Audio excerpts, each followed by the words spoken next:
మీకు హర్షద్ మెహతా తెలుసు కదా? సో హర్షద్ మెహతా మీకు ఎలా తెలుసు? హాయ్ అండి, ఎలా ఉన్నారు అందరూ? బాగున్నారా? సో ఈరోజు మనం క్వాంటమ్ ఆర్బిట్రేజ్ గురించి డిస్కస్ చేసుకుందాం. అసలు క్వాంటమ్ ఆర్బిట్రేజ్ అంటే ఏంటి, అసలు టెలిగ్రామ్ ఛానల్ మనకి ఎలా యూజ్ అవుతుంది, ఇందులో బెస్ట్ పార్ట్స్ ఏంటి, దీన్ని ఏ విధంగా మనం యూజ్ చేసుకొని నిఫ్టీలో ఇంట్రాడే ఎలాగ ట్రేడ్ చేయొచ్చు, ఇలాంటి విషయాలు ఈరోజు మనం తెలుసుకుందాం. సో మీరు ఒక మూవీ చూశారు, ఆ మూవీలో హర్షద్ మెహతా అనే ఒక క్యారెక్టర్ ఉంది. సో ఆ క్యారెక్టర్ని మీరు విజువలైజ్ చేసుకొని హర్షద్ మెహతా అంటే so and so he is belonging to stock market అని మీకు తెలిసింది. బట్ మీరు ఒకవేళ సినిమా చూడకపోయి ఉంటే, లేదు అనుకుంటే, మీరు జోనర్లో మీరు లేకుండా ఉండుంటే హర్షద్ మెహతా ఎవరు అంటే మీరు ఏం చెప్పగలుగుతారు? So you don't have a basic idea. మీరు ఒక పోస్టర్ చూసినట్లయితే స్క్రీన్లో చూపించినట్టు ఒక హర్షద్ మెహతా అనే వాళ్ళు ఒక టికెట్స్ పాస్ చేసే ఒక కండక్టర్ వ్యాపారాన్ని వేసుకొని ఒక మనిషి కనిపిస్తాడు. సో తనని మనం హర్షద్ మెహతా కింద గుర్తించామని అనుకుందాం కాసేపటికి. కానీ హర్షద్ మెహతా అనే క్యారెక్టర్ని మనం రియల్ వరల్డ్ తెలుసుకోవాలి అంటే ఖచ్చితంగా మూవీ అంతా మనం చూడాల్సిందే. సో మూవీ అంతా చూస్తే మనకేం తెలుస్తుందంటే హర్షద్ మెహతా అంటే ఎవరు అనే విషయం మనకు ఒక అవగాహనలోకి ఎలా అయితే వస్తుందో, అలానే స్టాక్ మార్కెట్లో కూడా మనం ఈ క్వాంటమ్ ఆర్బిట్రేజ్లో ఇది ఒక స్క్రీన్ ప్లే లాంటిది అనమాట. కంప్లీట్గా ఒక మూవీ స్టార్టింగ్ కార్డ్ నుంచి ఎండింగ్ కార్డ్ వరకు ఎలా అయితే ఒక స్టోరీ స్క్రీన్ ప్లే రన్ అవుతుందో, సో సేమ్ క్వాంటమ్ ఆర్బిట్రేజ్ కూడా అలానే ఒక స్టోరీ లాగా రన్ అవుతుంది. సో ఇప్పుడు మీరు ఒక మూవీ చూసుకున్నట్లయితే దానికి ఒక స్టార్టింగ్ కార్డు, అలానే ఎండింగ్ కార్డు, మధ్యలో sequences one by one move అవుతుంటాయి కదా.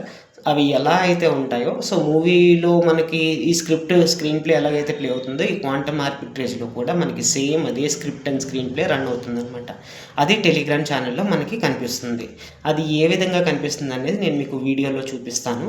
ఇప్పుడు ఆ పర్టిక్యులర్ సీక్వెన్స్ని మనం ఎలా అర్థం చేసుకోవాలి, ఈ మూవీని ఎలా చూడాలి, ఇందులో సీన్స్ని ఎలా మనం అర్థం చేసుకోవాలి, ఓపెనింగ్ షాట్ అంటే ఏంటి, క్లోజింగ్ షాట్ అంటే ఏంటి, అలానే ఇన్ బిట్వీన్ సీక్వెన్సెస్కి మీనింగ్ ఏంటి, మార్కెట్ ఎలాగ డైవర్ట్ అవుతుంది, ఇలాంటి విషయాలన్నీ కూడా ఒక మూవీ స్టైల్లో కంప్లీట్గా ఒక పిక్చరైజేషన్ ఎలా అయితే ఉంటుందో అదేవిధంగా screen play and script writing అనేది ఈ మనకి ఆ క్వాంటమ్ ఆర్బిట్రేజ్లో కనిపిస్తుంది అనమాట.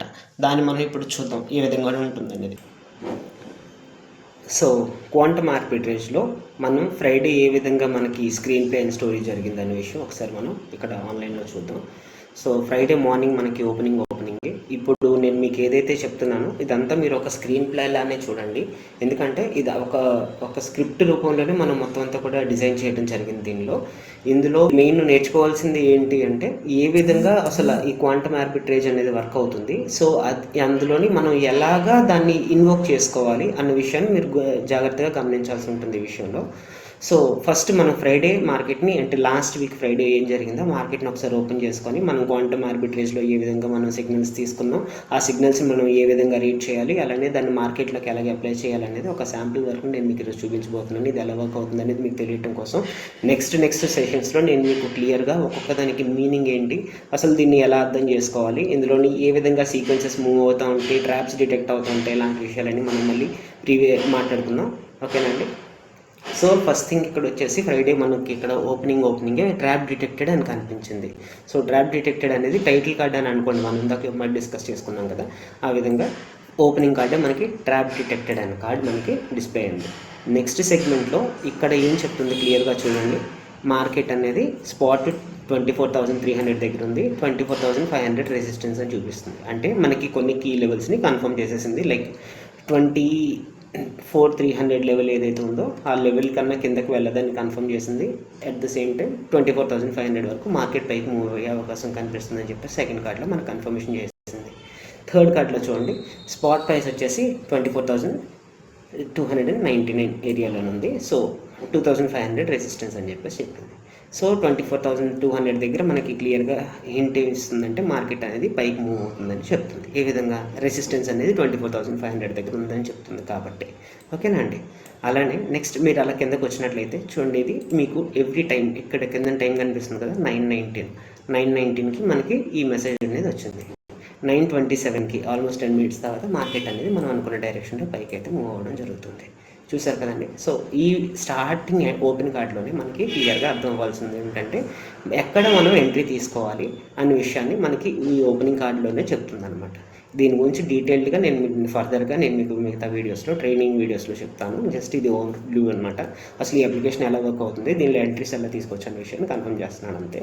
సో నెక్స్ట్ అలానే కంటిన్యూస్గా మీకు ఇది ఇలా ప్రాంప్ట్ ఎవ్రీ 5 మినిట్స్కి 10 మినిట్స్కి ప్రాంప్ట్స్ వస్తూనే ఉంటాయి. దీని మీనింగ్ ఏంటంటే మార్కెట్ ఎప్పుడు ఎలా డెవలప్ అవుతుంది, బిల్డప్ అవుతుంది అలాంటి విషయాలన్నీ కూడా ఇక్కడ మీకు క్లియర్గా అర్థమయ్యేలాగా ఇది చెప్తుంది అనమాట. ఓకేనండి. సో నెక్స్ట్ 348 364 చూసారు కదా, ఆన్ డైరెక్షన్లో మనకి మార్కెట్ అనేది మూవ్ అవ్వడం జరుగుతుంది. 335 అలానే 336 ఇలా మార్కెట్ మనకి అప్ సైడ్కి ట్రావెల్ అయిన తర్వాత మనకి ఇక్కడ బేరిష్. సో ఇక్కడ మనకి చూసినట్లయితే మార్కెట్లో బేరిష్ సిగ్నల్ అనేది తర్వాత 23,400 దగ్గర రెసిస్టెన్స్, ఇందాక 24,500 రెసిస్టెన్స్ చూపించాం కదా, ఆ రెసిస్టెన్స్ అనేది కిందకి మూవ్ అవుతుండగా ఇది స్క్రీన్ ప్లే మధ్యలో అనమాట షిఫ్ట్ ఏం జరుగుతుంది, ఇక్కడ 24,356 దగ్గరే రెసిస్టెన్స్ స్పాట్ ఉంది, 24,000 రెసిస్టెన్స్ ఉంది. కానీ 24,350 దగ్గర నుంచి మార్కెట్ అనేది కిందకి టర్న్ అయిపోవడానికి రెడీ అయిపోతుంది అనే విషయాన్ని 12 గంటలకి 1 గంటకి మనం కన్ఫర్మ్ చేసింది. సో అప్పటి వరకు మార్కెట్ అప్ సైడ్ చూపించింది, 1 గంటకి మార్కెట్కి డౌన్ సైడ్కి టర్న్ అవుతుందనే విషయం మనకి ఇక్కడ కన్ఫర్మ్ చేస్తుంది. సో దాని కంటిన్యూషన్గా మనం కిందకి వచ్చినట్లయితే 24,300 చూసారా, 24,300, 24,305, 24,889, 270. సో మార్కెట్ అనేది కిందకి పోవాలి అనేది స్టార్ట్ అయింది. సో ఈ మెసేజెస్ని మనం ఎలాంటిగా ప్రాపర్గా చదువుకోవాలి, ఈ స్క్రీన్ ప్లే ఎలా చూసుకోవాలి, లాంటి విషయాలు మనం నేర్చుకోగలిగితే, అంటే మన ఎంటైర్ మూవీని ఒక్కసారి అర్థం చేసుకోగలిగితే at least it will take around ఒక 2 days కానీ 3 days కానీ 5 days కానీ టైం పడుతుంది.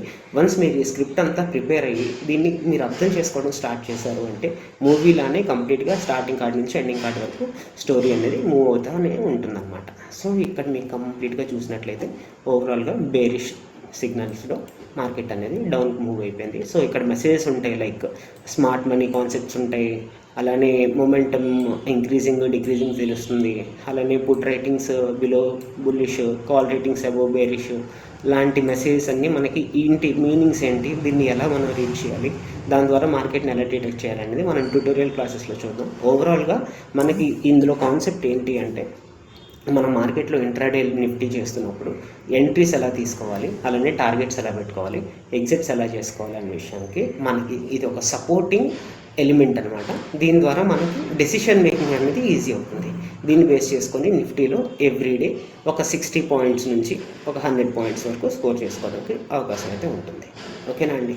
సో ఫర్దర్గా ఏదైతే మీరు దీని గురించి తెలుసుకోవాలని అనుకుంటున్నారో నాకు ఏమైనా ఉంటే కామెంట్స్లో మెన్షన్ చేయండి. అదేవిధంగా రీడ్ చేయాలని మనం ఫర్దర్ క్లాసెస్లో తెలుసుకుందాం. Thank you.